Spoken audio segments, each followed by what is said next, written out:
नमस्कार दोस्तों, पिछले लेक्चर में हम पढ़ रहे थे कि आपने पहले तो पढ़ लिया समांतर अक्षों के समांतर अपन स्पर्शी निकाल रहे थे। पीछे हमने स्टार्ट किया कि अगर अक्षों के समांतर नहीं है तो आप किस प्रकार निकालेंगे। तो पहला तरीका आपने यही किया कि y बराबर mx प्लस सी आपने रखा।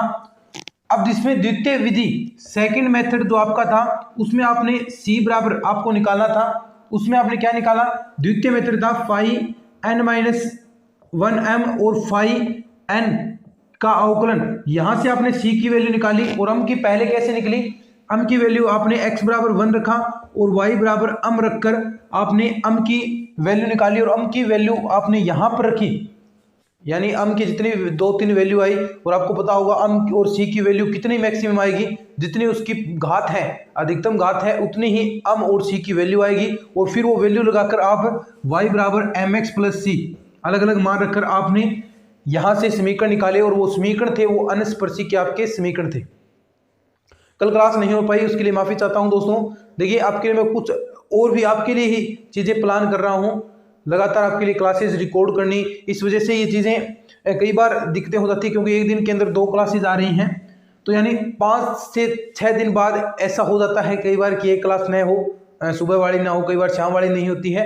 तो ज़्यादा नहीं होता, 4 से 5 दिनों में एक बार ऐसी हो जाती है क्योंकि क्लासेस में आपके लिए मैं कह रहा हूँ कि टेस्ट सीरीज आपके लिए तैयार कर रहे हैं, नोट्स आपके लिए तैयार कर रहे हैं, तो इनमें कई बार थोड़ा सा हो जाता है ताकि थोड़ा सा माइंड भी फ्रेश हो जाए। क्योंकि देखो चीज़ें बहुत सारी यहाँ पर करनी पड़ती हैं, फिर देखो सब कुछ अकेला ही करता हूँ, वीडियोस आपके लिए, नोट्स आपके लिए, नोट्स डालने और यहाँ पर क्लासेस रिकॉर्ड करके अपलोड करना, तो इनमें थोड़ा सा कई बार बोरियत फील हो जाती है, इसलिए 1-2 बार क्लासेस मिस हो जाती हैं ताकि थोड़ा सा वही फ्रेशनेस आ जाए। क्योंकि बीच में हफ्ते में एक बार ब्रेक ले लिया तो ठीक हो जाता है, फिर उसके बाद 5-6 दिन लगातार वर्क होता है अच्छे से। इस वजह से कई बार एक क्लास मिस हो जाती है, बाकी ऐसी कोई दिक्कत नहीं है। सिलेबस की बिल्कुल भी चिंता नहीं करें। देखिए 2-3 कमेंट्स आ रहे थे कि सर आप सिलेबस पूरा करवाओगे क्या, तो देखो मैं बार बार कह रहा हूँ, अब तक देखो मैं लगभग आपके लिए देख पा रहे होंगे 100 क्लासेस लगभग हो चुकी हैं, 100 नहीं तो 90 के करीब क्लासेस तो ऑलरेडी हो चुकी हैं।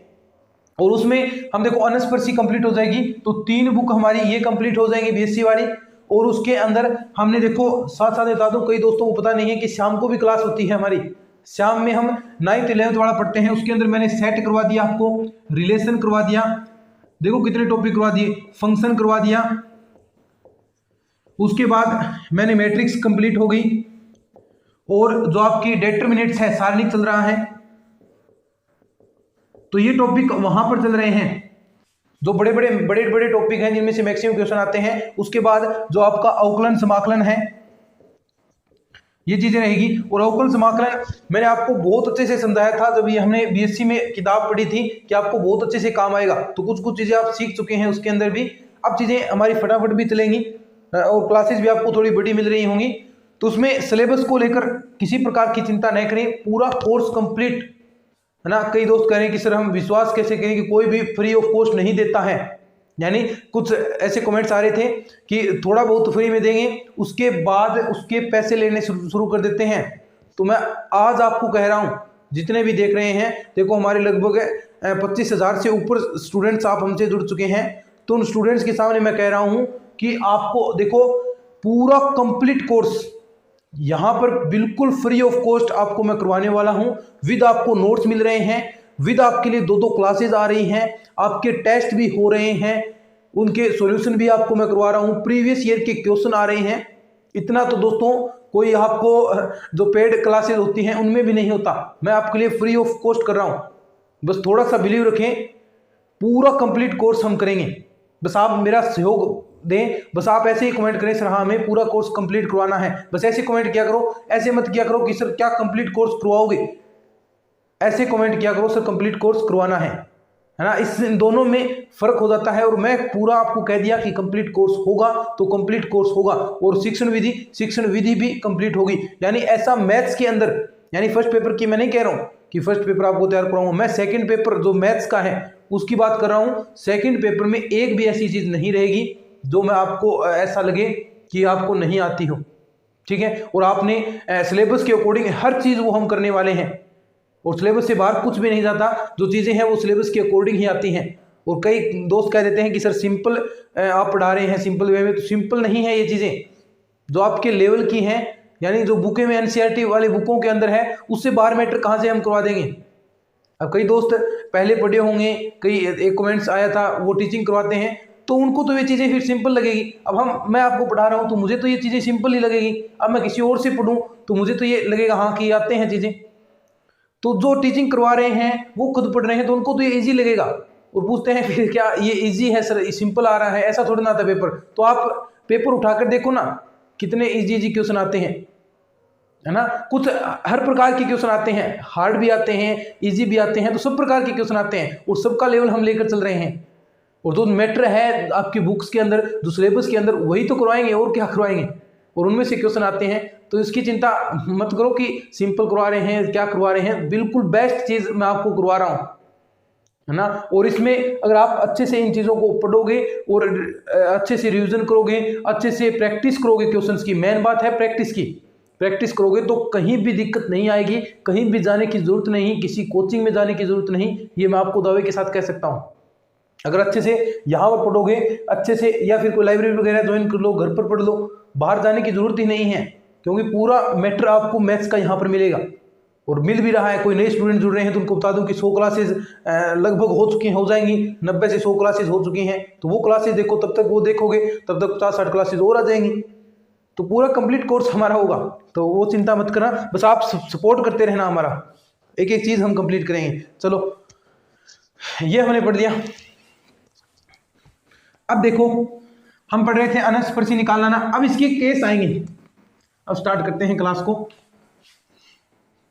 ये चीजें बतानी थोड़ी जरूरी हो जाती हैं, इसलिए 2-3 मिनट आपकी मैंने यहां पर लिया है। देखो अब केस नंबर फर्स्ट, यानी वहां पर हमने पढ़ लिया कि द्वितीय मेथड से c बराबर -φn-1m अपॉन φ-nm, ठीक है। यहां से हमने c की वैल्यू निकाल ली। अब इसके अंदर केसेस बनेंगे, कैसे। केस नंबर फर्स्ट, यदि आपके पास जो φ-nm आप निकालोगे, φ-nm आपने इसको 0 के बराबर रखते हो ना m की वैल्यू निकालने के लिए, m की वैल्यू आ गई, उसके बाद इसका अवकलन करते हो, m की कोई भी वैल्यू आ गई, मान लो 5 आ गई। अब उसका अवकलन करोगे, देखो φ-n' निकालना है, φ-nm इसका अवकलन करोगे तो वो कितना आया 0, यानी कंडीशन है कि φ-n अवकलन करने के बाद अगर वो 0 प्राप्त होता है आपको, अब देखो यहां पर नीचे 0 है, तो यानी चाहे ऊपर कुछ भी वैल्यू हो, ऊपर मान लो नोट 0 है, कुछ भी वैल्यू है, 1 है, 2 है, देखो नीचे 0 आ गया, तो मतलब ये क्या बन गया, इन्फिनिटिव। और इन्फिनिटिव बन गया तो मतलब इसकी अनंत स्पर्शी मौजूद नहीं है, अनंत स्पर्शी मौजूद नहीं होगी। ध्यान रखना है, छोटी छोटी कंडीशन इंपॉर्टेंट है, क्योंकि टॉपिक देर का है, अनस्पर्शी का 1-2 क्वेश्चन बनते हैं तो कुछ भी पूछ सकता है, और 3-4 क्वेश्चन बन रहे हैं तो उनमें से एक क्वेश्चन पक्का आ जाएगा यहाँ से, तो ध्यान से सुनोगे। ये कंडीशंस भी आ सकते हैं, देखो अगर कि φ-n बराबर 0 हो तो क्या अनस्पर्शी मौजूद होगी, ऐसे भी क्वेश्चन आए हैं, बहुत बार आए हैं। तो ये छोटे छोटे क्वेश्चन भी बहुत इंपॉर्टेंट होते हैं, क्योंकि देखो 150 क्वेश्चन आएंगे तो कोई 1 लाइनर क्वेश्चन आएंगे, आप देखते ही टिक करोगे हाँ ये होगा। तो सबसे पहला जरूरी काम है कि 150% तक पहुंचना, यानी कोई जिसमें अगर आपको टाइम ज़्यादा लगे पेपर के अंदर किसी क्वेश्चन को तो छोड़ देना उसको, क्योंकि सबसे पहला काम आपको 150 क्वेश्चन तक पहुंचना है। कोई जिसमें मान लो 2-3 मिनट ज़्यादा, 2-3 मिनट क्वेश्चन के अंदर लग रही है, आपसे हल नहीं हो रहा कैलकुलेशन, तो उसको छोड़ दो, बेवजह का टाइम वेस्ट मत करो, क्योंकि उस पेपर के अंदर ऐसे भी क्वेश्चन होते हैं जो आप देखकर ही कर दोगे, तो वो पर्सन रह गए तो गलत बात हो जाएगी। यानी जो नहीं आ रहा है वो एक बार छोड़ दो, उसमें बेवजह का माथापच्ची मत करो। जो आ रहे हैं एक बार पहले राउंड में पूरे 150% तक पहुंचो, हाँ, फिर वो अपने जो आंसर शीट है उसके अंदर भरो, फिर उसके बाद आप दोबारा जो नहीं आ रहे थे उनको प्रयास करो, है ना। ये प्रयास सबसे पहले रहना चाहिए, तभी आप 150 क्वेश्चन तक पहुंच पाओगे।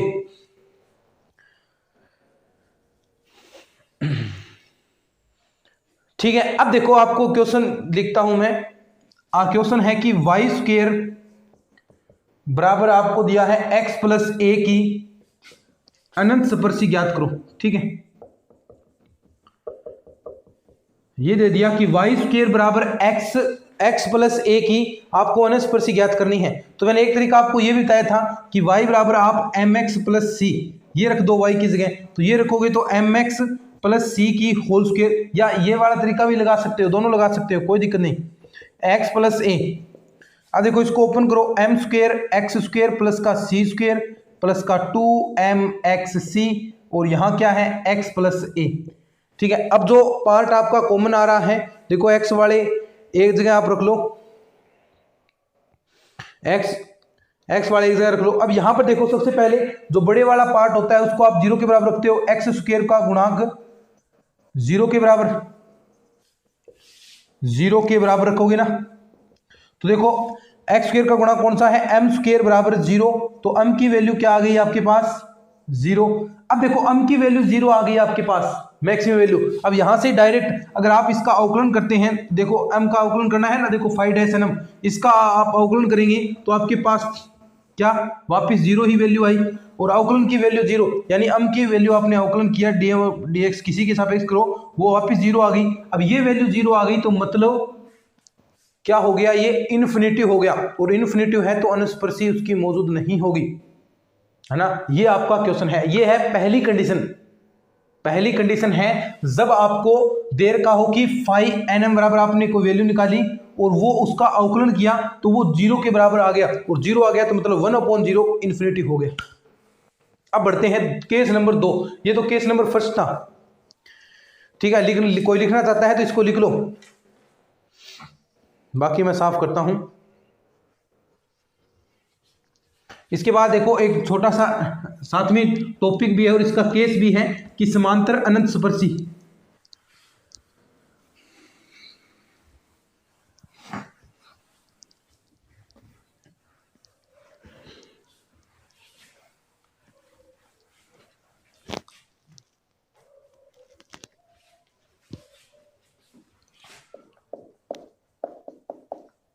समांतर अनंत स्पर्शियां, अनंत स्पर्शी या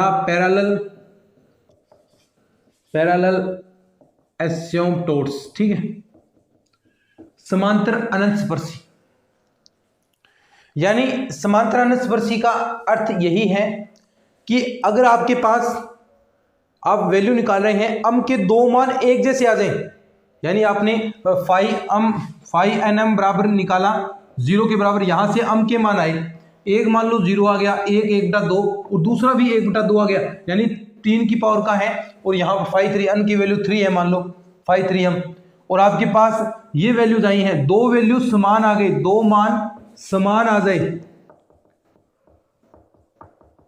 समान हो। अब देखो दो मान समान हो तो C के अंदर द्विघात समीकरण बनेगा, और उसका फॉर्मूला होगा कि आपका 1/2 C स्क्वायर, और जो फाई आपने निकाला है फाई n का डबल अवकलन, उसके बाद C फाई एक बार अवकलन, ठीक है, उसके बाद सीधा फाई m और बराबर होगा 0 के। ये देखो अब यहां से 1/2 C स्क्वायर, यानी C स्क्वायर के अंदर द्विघात समीकरण बन गया। अम की वैल्यू तो आपने पहले ही निकाल ली फाई m को 0 करके, लेकिन अम की वैल्यू 2 समान आई है, तो देखो यहां C का 1/2 यहां पर वैल्यू रखोगे तो यहां पर से C की वैल्यू निकलेगी, C स्क्वायर द्विघात समीकरण है तो C की भी 2 वैल्यू निकलेगी, अम की भी 2 वैल्यू है, यानी 1/2 है तो एक जैसी है, तो C की भी 2 वैल्यू निकलेगी यहां से, तो दोनों वैल्यू वापस आप y बराबर mx प्लस c जो आपने फॉर्मूला है उसके अंदर रखोगे तो दो आपको यहां पर समीकरण प्राप्त हो जाएगी। समझे बात को? यानी समांतर अनंत स्पर्शी का मतलब क्या है कि अगर आपको अम के दो मान समान मिल जाए तो आप ये फॉर्मूला लगाओगे, लेकिन अगर आपको अम के 3 मान समान मिल जाए,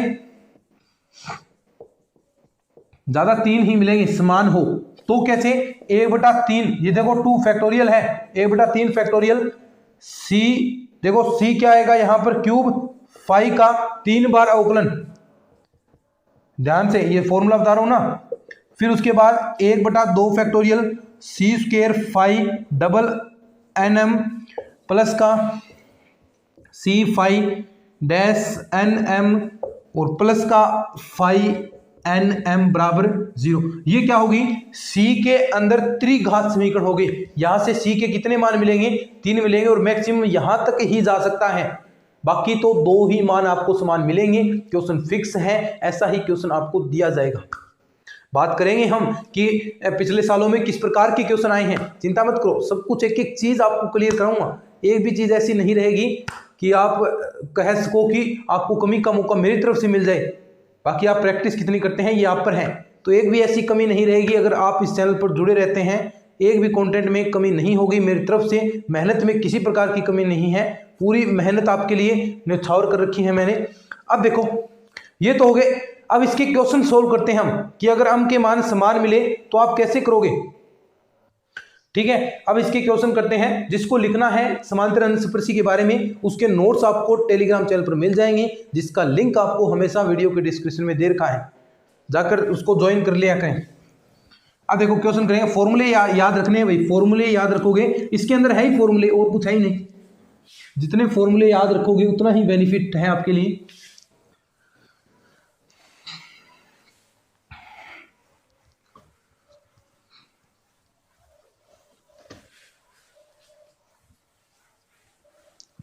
ठीक है, चलो क्वेश्चन लिखता हूं अब मैं।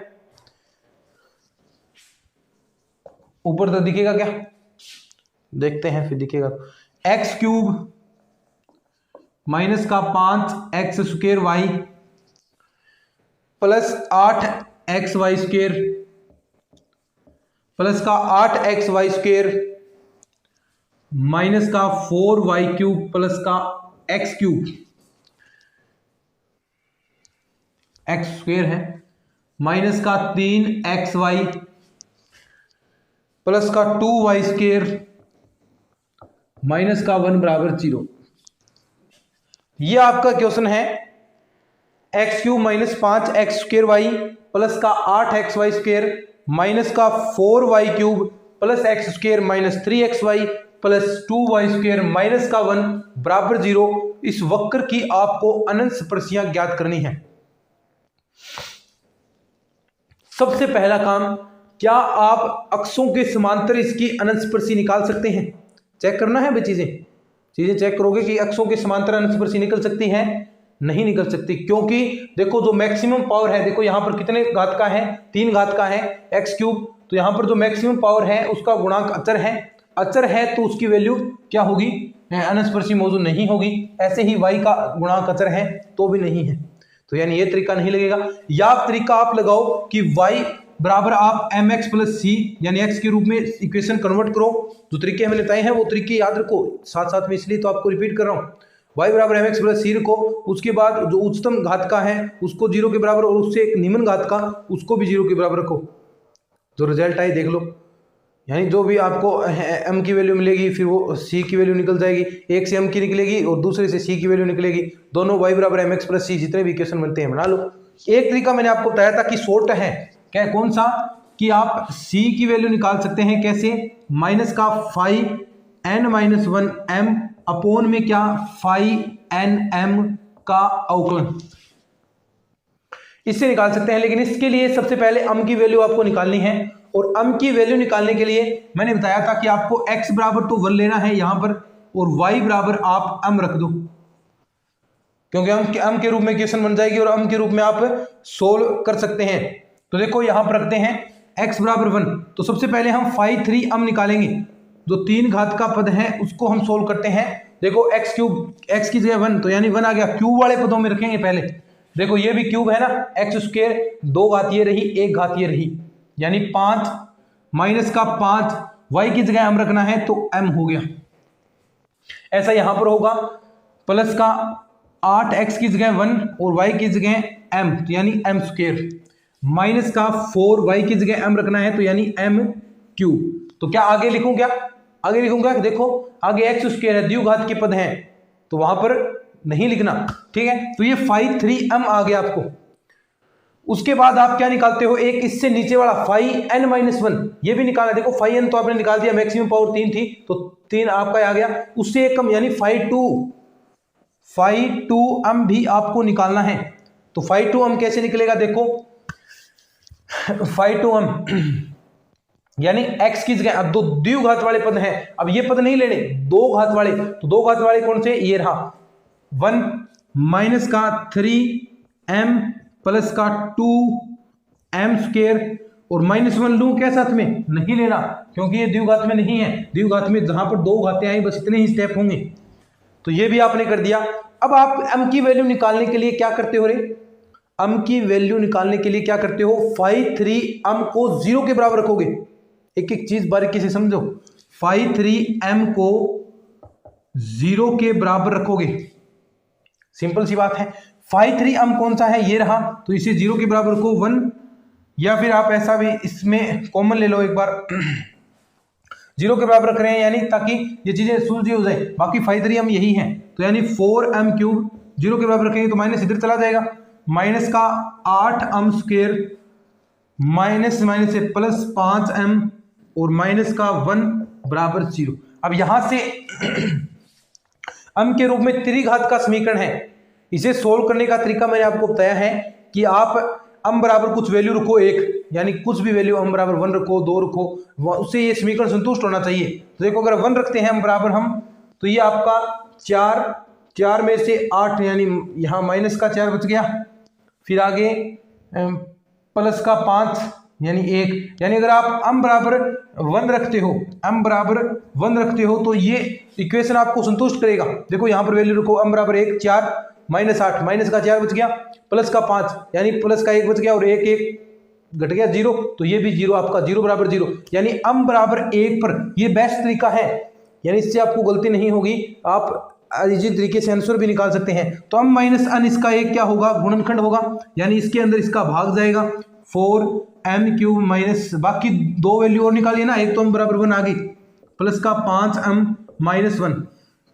देखो m स्क्वायर यानी यहां पर ये निकाटना है, तो एक तो m पहले से ही है, तो m स्क्वायर और 1 4 यानी 4m स्क्वायर की गुणा कराएंगे तो नीचे आ गया 4m क्यूब माइनस का 4m स्क्वायर, माइनस का 4m स्क्वायर, चिन्ह परिवर्तित होंगे, ये माइनस का है तो प्लस का, ये कट गया आपका -8 और प्लस का 4 यानी माइनस का 4m स्क्वायर यहां पर आपका बच गया, प्लस का आगे वाले ऊपर लिख दो 5m माइनस का 1। अब यहां पर देखो एक माइनस चाहिए, यानी -4 भी चाहिए, 4m माइनस का 4m स्क्वायर बन गया, माइनस का माइनस माइनस प्लस का 4m बन गया, और क्या बच गया? देखो आगे अब चिन्ह परिवर्तित होंगे, प्लस का यानी ये कट गया, यहाँ माइनस का m और -1 ऊपर है m-1। अब किससे कटेगा? ये प्लस का 1 आप डायरेक्ट लिख दो m-1, चिन्ह परिवर्तित होंगे तो कैंसिल हो गया। अब गुणनखंड आपका क्या बना? 4m स्क्वायर, देखो 4m स्क्वायर माइनस का 4m प्लस 1 बराबर 0।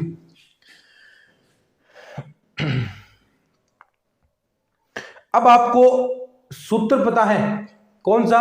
देखो यहां पर अगर ये 2m की होल स्क्वायर, 2m माइनस 1 की होल स्क्वायर का फॉर्मूला बन गया। देखो खोलेंगे तो 4m स्क्वायर प्लस का 1 और माइनस का 4m, तो यानी ये 2m माइनस 1 की होल स्क्वायर बराबर किसके रखना है? 0 के। तो m की वैल्यू क्या आ गई? 1/2 और 1/2, क्योंकि 2 पावर है ना, तो दो वैल्यू एक जैसी आ गई। अब इसको मैं साफ कर देता हूं, m की वैल्यू निकालना सीखे ना, अब आगे हमें ये चीजें काम आएगी, तो ये चीजें सीख गए। अब देखो इसको हम साफ कर देते हैं। एक तो m की वैल्यू 1 आई है, अब डायरेक्ट यहां पर वैल्यू रख देंगे अपन। क्या आई है? m की वैल्यू 1/2 और एक आई है m की वैल्यू 1। वैल्यू देखना, एक तो आ गई m बराबर 1 आ गई, 1/2 आ गई, 1/2 आ गई, ये 3 वैल्यू आ गई, और 2 वैल्यू इसके अंदर सेम आ गई।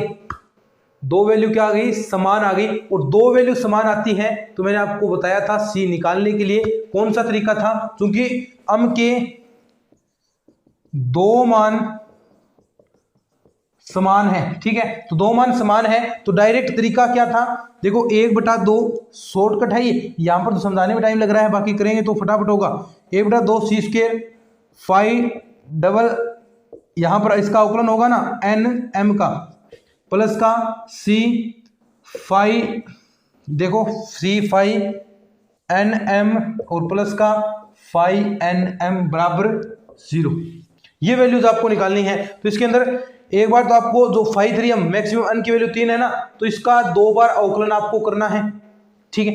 एक बार जो 5 n-1, देखो यहां पर n-1 होता है, तो फॉर्मूला शायद थोड़ा सा आपको गलत लिखा दिया होगा मैंने, n-1 यानी एक एक पद, इससे निम्न घात वाले, एक तो उच्च घात वाला हो गया n, उससे नीचे वहां पर थोड़ा सा करेक्शन करना होगा n-1, इससे निम्न पद वाले चलेंगे। देखो यहां से निम्न पद वाले ये चल रहे हैं ना चीजें, 5 3 5 2, ऐसे यहां पर चीजें आएंगी। अगर ऐसा गलत हो गया तो माफी चाहते हैं। देखो नीचे जल्दबाजी में लिखाया नहीं होगा, शायद मेरे याद में है कि मैं लिखाया नहीं। देखो ये निम्न पद की ओर चलेंगे n-2, तो n-1 कौन सा है, ये देखो इसमें से एक घटाएंगे तो 5 2, और इसके बाद जो आपका 5 1 है वो भी बच जाएगा। तो 5 1 अम देखो आपको वो भी निकालना है, 5 1 अम, क्योंकि 3 में से 2 घटाओगे 5 1 अम, तो 5 1 अम। तो देखो ऐसी कोई घात है क्या एक वाली, नहीं है, तो यानी 0। अब देखो 5, पहले तो आपको इसका डबल अवकलन करना होगा। देखो अब यहां पर इसकी कोई जरूरत नहीं है, तो हम डबल अवकलन करते हैं, ठीक है। यानी सबसे पहले इसका एक बार अवकलन करते हैं, 5 3 अम डैश निकालेंगे, तो देखो इसका 0 हो गया, ये आ गया माइनस का 5 प्लस का 16 अम माइनस का 12 अम, ठीक है। इसके बाद 5 3 का डबल अवकलन करोगे तो ये 0 हो गया, प्लस का 16 माइनस का, देखो अम क्यूब है ना, अम स्क्वायर हो गया। अब आगे आएगा तो 24 अम, 16 माइनस 24 अम, 5 3 डबल डैश अम आपकी वैल्यू आ गई। 5 3 जो डबल डैश अम है जिसका आपने अवकलन किया है उसकी वैल्यू आपके पास ये आई है, माइनस का 24 अम प्लस का 16, ठीक है। अब 5 2 अम आप निकालो, यानी अब ये भी निकालना है, तो यहां पर इसका भी अवकलन करेंगे, तो करेंगे। देखो 5 2 डैश अम आप निकालोगे तो देखो ये 0 हो गया, माइनस का 3 और प्लस का 4 अम, तो ये आपके पास 5 2 अम आ गया, ये आपके पास 5 3 ये आ गया, ठीक है। और 5 1 अम 0 है क्योंकि ये भी यहां पर चाहिए, तो डायरेक्ट अब वैल्यू रखनी है, कुछ नहीं करना, 1/2 सी स्क्वायर, 5 डैश डबल वाली वैल्यू कौन सी है, ये देखो 16 माइनस का 24 अम। अब यहां पर अम की वैल्यू रखेंगे अपन, प्लस का अम की वैल्यू क्या है, रख दो डायरेक्ट 1/2, डायरेक्ट वैल्यू रख दो, प्लस सी 5 डैश, इसकी वैल्यू कितनी है, सी 5 डैश अम की ये रही, माइनस का 3, और अम की जगह 1/2, 4 इंटू 1/2, और ये वैल्यू क्या होगी 0, बराबर 0 है। समझे क्या बात को। अब देखो क्या आएगा, जो चीजें कट रही हैं उनको काट दो, यानी देखो 12 यहां पर ये बच गया 12, 16 में से आप 12 घटाओगे 4 बचा, और यहां पर भी 2 है तो ये बच गया 2c स्क्वायर माइनस का, यहां से 2 बचा, माइनस 3 प्लस का 2 यानी माइनस का c, तो 2c स्क्वायर माइनस बराबर क्या है 0। तो c की वैल्यू देखना क्या आएगी, c एक कॉमन निकालो, तो c आपने कॉमन निकाला, एक आ गया 2c माइनस 1 बराबर 0, तो c की वैल्यू 0 आ गई, और एक आ गई c की वैल्यू आपके पास 1/2, c की वैल्यू 0 और c की वैल्यू 1/2 आपके पास आ गई।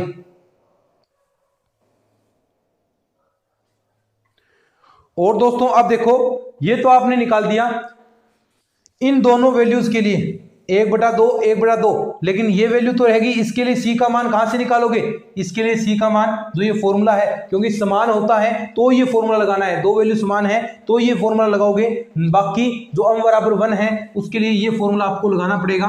तो 5n-1 अम, 5n-1 अम कौन सा है, देखो ये रहा, ये स्टेप ये ऊपर आएगा, तो माइनस का अंदर देखो क्या आएगा 1 - 3 अम प्लस का 2 अम स्क्वायर, नीचे देखो क्या बचेगा 5 डैश एन एम, यानी एक बार अवकलन ये रहा, माइनस का 5 ये माइनस बार है, प्लस का 16 अम माइनस का 12 अम स्क्वायर। तो देखो अब अम बराबर 1, क्योंकि इसके लिए भी निकालना है ना, तो अम बराबर 1 रखोगे, तो 1 देखो यहां से डायरेक्ट रखते हैं, तो 2 और 2 में से आप 2 और 3 ये 0 हो गया। देखो ये c की वैल्यू यहां से ये ऊपर वाला 2 और एक 3, 3 में से 3, यानी नीचे वाला देखने की जरूरत नहीं है, ये 0 हो गया, यानी अम बराबर अगर आपके पास 1 है तो c बराबर 0। अब जो वैल्यूज आई हैं वो रखो, अब डायरेक्ट आपको सॉल्यूशन निकालना है, डायरेक्ट सॉल्यूशन आएगा, अब इनकी कोई जरूरत नहीं हमें, डायरेक्ट अब आपका सॉल्यूशन आएगा। देखो वैल्यूज कौन कौन सी आ गई आपके पास, एक तो m बराबर अगर आपके पास 1 है तो c बराबर आपके पास क्या है, c बराबर 0। m बराबर 1/2 है, देखो 1/2 है तो एक c बराबर क्या है, 0 है। अगर m बराबर 1/2 है तो एक c बराबर क्या है आपके पास, 1/2 है, यानी ये वैल्यू आ गई। अब डायरेक्ट आप लिख सकते हैं अगर ये हो, यानी पहला समीकरण क्या बनेगा, m बराबर 1 तो y बराबर mx प्लस c के अंदर सॉल्यूशन रखने हैं तो y m की वैल्यू रखते हैं 1 तो 1 रखा तो यानी x c की वैल्यू 0 है तो एक अनुस्पर्शी ये बन गई। दूसरी में m की वैल्यू 1/2 रखते हैं तो यानी x/2 और c की वैल्यू क्या है, 0 तो एक आपके पास ये बन गई। तीसरी y m की वैल्यू x/2 और c की वैल्यू कितनी है, ये भी 1/2 है तो आपकी वैल्यू आ गई 2y बराबर x प्लस का 1। ये 3 आपकी अनुस्पर्शी आ गई और 3 आएगी क्योंकि x क्यूब के रूप में है और जितनी मैक्सिमम पावर होती है उसी के अंदर आपका जो सॉल्यूशन है उसी के अंदर आपकी अनंत स्पर्शियों की संख्या आपको प्राप्त होती है। तो ये आपका यहां पर आंसर हो जाता है। तो ठीक है, आपको उम्मीद करता हूं ये चीजें आपको समझ में आई हैं कि किस प्रकार आपको चीजें सोल्व करनी है। जो फॉर्मूले मैंने बताए हैं वो आपको कंठस्थ करने हैं, इसके नोट्स हैं वो आपको टेलीग्राम चैनल पर मिलेंगे, अच्छे से उनको डाउनलोड कर लीजिए, अच्छे से उनको नोट्स बनाए या फिर उनका प्रिंट आउट निकाल सकते हैं। बिल्कुल बेहतरीन तरीके से हमने नोट्स तैयार किए हैं। ठीक है, उम्मीद करता हूं दोस्तों आपको ये क्लासेस पसंद आ रही हैं तो इनको शेयर जरूर कीजिएगा, चैनल को भी सब्सक्राइब कर लेना। मिलते हैं नेक्स्ट क्लास में, कुछ चीजें और बची हैं अनुस्पर्शी के अंदर, 1 या 2 क्लासेस होंगी, उसके बाद अनुस्पर्शी कंप्लीट, ये बुक कंप्लीट, उसके बाद हमारी समाकलन वाली बुक चलेगी, उसके अंदर जो द्वि समाकलन है, त्रिसमाकलन, बीटा गामा, वो चीजें हम करने वाले हैं और जल्द ही उनको हम कंप्लीट भी कर लेंगे। चलिए आज के इस लेक्चर के अंदर इतना ही, धन्यवाद।